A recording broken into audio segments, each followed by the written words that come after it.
Dashakam 88, Sloka 1. Long ago, your mother had heard that you brought back your teacher Sandipini's son, and she too wished to see her 6 dead sons. Obeying her request, you went to Sutala, where you met Mahabali, who received you with great respect. From there, you brought back the 6 sons who were originally the sons of Marichi. Due to a curse from Brahma, they were later born to Hiranyakashipu, and then again as the sons of Vasudeva and Devaki, whom Kamsa had killed. You took them to your divine abode. ஸ்லோகம் 1. நீண்ட காலத்திற்கு முன்பு தங்கள் தாய் தங்கள் குரு சாந்தீபினியின் மகனை உயிர்ப்பித்ததை கேள்விப்பட்டிருந்தாள். அதனால் தானும் தங்கள் 6 இறந்த மகன்களை காண விரும்பினாள். அவளது வேண்டுகோளுக்கு இணங்கி நீ சுதலலோகத்திற்கு சென்றாய். அங்கு மகாபலியை சந்தித்தாய். அவர் உன்னை மிகுந்த மரியாதையுடன் வரவேற்றார். அங்கிருந்து நீ 6 மகன்களையும் திருப்பிக் கொண்டு வந்தீர்கள். இவர்கள் முதலில் மரீசியின் மகன்கள் ஆவார்கள். பிரம்மாவின் சாபத்தால் அவர்கள் பின்னர் இரண்யகசிபுவுக்கு பிறந்தனர். அதன் பிறகு மீண்டும் வசுதேவர் மற்றும் தேவகியின் மகன்களாக பிறந்தனர். அவர்களை கம்சன் கொன்றான். நீதான் அவர்களை தங்கள் தெய்வீக இருப்பிடத்திற்கு அழைத்துச் சென்றாய். വളരെ കാലം മുമ്പ് അങ്ങയുടെ ഗുരുവായ സന്ദീപിനിയുടെ മകനെ തിരികെ കൊണ്ടുവന്ന കഥ അങ്ങയുടെ അമ്മ കേട്ടിരുന്നു. മരിച്ചുപോയ തന്റെ 6 പുത്രന്മാരെ കാണണമെന്ന് അവരും ആഗ്രഹിച്ചു. അവരുടെ അഭ്യർത്ഥന മാനിച്ച് അങ്ങ് സുതലത്തിലേക്ക് പോയി അവിടെ മഹാബലിയെ കണ്ടുമുട്ടി.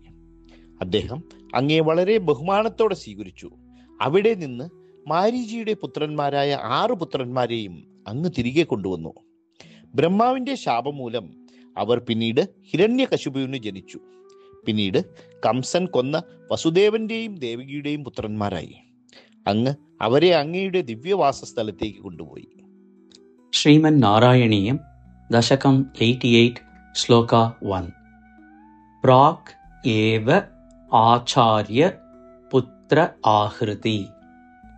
പ്രാക് ഏവ ആചാര്യ പുത്ര ആഹൃതി. പ്രാഗേവാചാര്യ പുത്രാഹൃതി. പ്രാഗേവാചാര്യ പുത്രാഹൃതി. പ്രാഗേവാചാര്യ പുത്രാഹൃതി.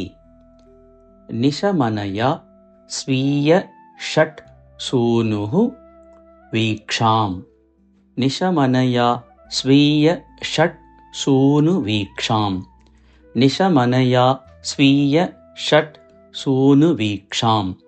നിശമനയാ സ്വീയ ഷട്സൂനു വീക്ഷാം. പ്രാഗേവാചാര്യ പുത്രാഹൃതി. നിശമനയാ സ്വീയ ഷട്സൂനു വീക്ഷാം. പ്രാഗേവാചാര്യ പുത്രാഹൃതി. നിശമനയാ സ്വീയ ഷട്സൂനു വീക്ഷാം. പ്രാഗേവാചാര്യ പുത്രാഹൃതി. നിശമനയാ സ്വീയ ഷട്സൂനു വീക്ഷാം. പ്രാഗേവാചാര്യ പുത്രാഹൃതി. നിശമനയാ സ്വീയ ഷട്സൂനു വീക്ഷാം. കാങ്ക്ഷന്ത്യാ മാതുഃ ഉക്ത്യാ. കാങ്ക്ഷന്ത്യാ മാതുഃ ഉക്ത്യാ. കാങ്ക്ഷന്ത്യാ മാതുരുക്ത്യാ. കാങ്ക്ഷന്ത്യാ മാതുരുക്ത്യാ. കാങ്ക്ഷന്ത്യാ മാതുരുക്ത്യാ. സുതലഭുവി. സുതലഭുവി. സുതലഭുവി. ബലിം പ്രാപ്യ. ബലിം പ്രാപ്യ. ബലിം പ്രാപ്യ. തേന അർച്ചിതഃ ത്വം. തേന അർച്ചിതഃ ത്വം. തേനാർച്ചിതസ്ത്വം. തേനാർച്ചിതസ്ത്വം. തേനാർച്ചിതസ്ത്വം. കാങ്ക്ഷന്ത്യാ മാതുരുക്ത്യാ. സുതലഭുവി ബലിം പ്രാപ്യ തേനാർച്ചിതസ്ത്വം. കാങ്ക്ഷന്ത്യാ മാതുരുക്ത്യാ. സുതലഭുവി ബലിം പ്രാപ്യ തേനാർച്ചിതസ്ത്വം. കാങ്ക്ഷന്ത്യാ മാതുരുക്ത്യാ. സുതലഭുവി ബലിം പ്രാപ്യ തേനാർച്ചിതസ്ത്വം. प्रागेवाचार्यपुत्रा हृतिनिशमनया स्वीयषट्सूनुवीक्षाम् काङ्क्षन्त्या मातुरुक्त्या सुतलभुवि बलिं प्राप्य तेनार्चितस्त्वम्। प्रागेवाचार्यपुत्रा हृतिनिशमनया स्वीयषट्सूनुवीक्षाम् काङ्क्षन्त्या मातुरुक्त्या सुतलभुवि बलिं प्राप्य तेनार्चितस्त्वम्। प्रागेवाचार्यपुत्रा हृतिनिशमनया स्वीयषट्सूनुवीक्षाम् काङ्क्षन्त्या मातुरुक्त्या सुतलभुवि बलिं प्राप्य तेनार्चितस्त्वम्।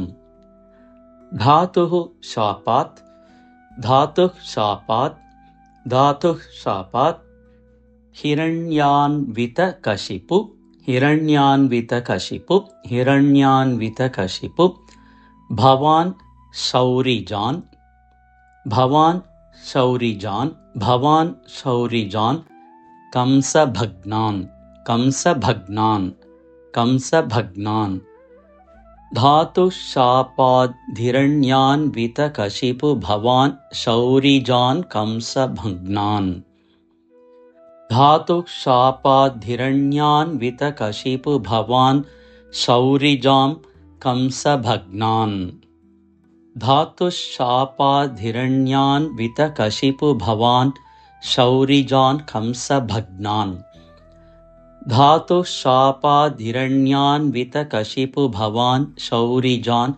कंसभग्नान्। आनीय येनान् प्रदर्श्य आनीय येनान् प्रदर्श्य आनीयैनान् प्रदर्श्य आनीयैनान् प्रदर्श्य आनीयैनान् प्रदर्श्य स्वपदम् अनयथाः स्वपदम् अनयथाः स्वपदमनयथाः स्वपदमनयथाः स्वपदमनयथाः पूर्वपुत्रान् मरीचेः पूर्वपुत्रान् मरीचेः पूर्वपुत्रान् मरीचेः आनीयैनान् प्रदर्श्य स्वपदमनयथाः पूर्वपुत्रान् मरीचेः आनीयैतान् प्रदर्श्य स्वपदमनयथाः पूर्वपुत्रान् मरीचेः आनीयैनान् प्रदर्श्य स्वपदमनयथाः पूर्वपुत्रान् मरीचेः धातुः शापाद्धिरण्यान्वितकशिपु भवान् शौरिजान् कंसभग्नान् आनीयैतान् प्रदर्श्य स्वपदमनयथाः पूर्वपुत्रान् मरीचेः धातुः शापाद्धिरण्यान्वितकशिपु भवान् शौरिजान् कंसभग्नान् आनीयैनान् प्रदर्श्य स्वपदमनयथाः पूर्वपुत्रान् मरीचेः धातुः शापाद्धिरण्यान्वितकशिपु भवान् शौरिजान् कंसभग्नान् आनीयैनान् प्रदर्श्य स्वपदमनयथाः पूर्वपुत्रान् मरीचेः प्रागेवाचार्यपुत्रा हृतिनिशमनया स्वीयषट्सूनुवीक्षाम् काङ्क्षन्त्या मातुरुक्त्या सुतलभुवि बलिं प्राप्य तेनार्चितस्त्वम्। धातुः शापाद्धिरण्यान्वितकशिपु भवान् शौरिजान् कंसभग्नान् आनीयैनान् प्रदर्श्य स्वपदमनयथाः पूर्वपुत्रान् मरीचेः प्रागेवाचार्यपुत्रा हृतिनिशमनया स्वीयषट्सूनुवीक्षाम् काङ्क्षन्त्या मातुरुक्त्या सुतलभुवि बलिं प्राप्य तेनार्चितस्त्वम्। धातुः शापाद्धिरण्यान्वितकशिपु भवान् शौरिजान् कंसभग्नान् आनीयैनान् प्रदर्श्य स्वपदमनयथाः पूर्वपुत्रान् मरीचेः प्रागेवाचार्यपुत्रा हृतिनिशमनया स्वीयषट्सूनुवीक्षाम् काङ्क्षन्त्या मातुरुक्त्या सुतलभुवि बलिं प्राप्य तेनार्चितस्त्वम्। धातुः शापाद्धिरण्यान्वितकशिपु भवान् शौरिराजान् कंसभग्नान् आनीयैनान् प्रदर्श्य स्वपदमनयथाः पूर्वपुत्रान् मरीचेः प्रागेवाचार्यपुत्रा हृतिनिशमनया स्वीय षट्सूनुवीक्षां काङ्क्षन्त्या मातुरुक्त्या सुतलभुवि बलिं प्राप्यतेनार्चितस्त्वम् धातुशापाधिरण्यान्वितकशिपु भवान् शौरिजान् कंसभग्नान् आनीयैनान् प्रदर्श्य स्वपदमनयथाः पूर्वपुत्रान् मरीचेः प्रागेवाचार्यपुत्रा हृतिनिशमनया स्वीयषट्सूनुवीक्षां काङ्क्षन्त्या मातुरुक्त्या सुतलभुवि बलिं प्राप्यतेनार्चितस्त्वम् धातुशापाधिरण्यान्वितकशिपु भवान् शौरिजान् कंसभग्नान् आनीयैनान् प्रदर्श्य स्वपदमनयथाः पूर्वपुत्रान् मरीचेः प्रागेवाचार्यपुत्रा हृतिनिशमनया स्वीयषट्सूनुवीक्षां काङ्क्षन्त्या मातुरुक्त्या सुतलभुवि बलिं प्राप्यतेनार्चितस्त्वम्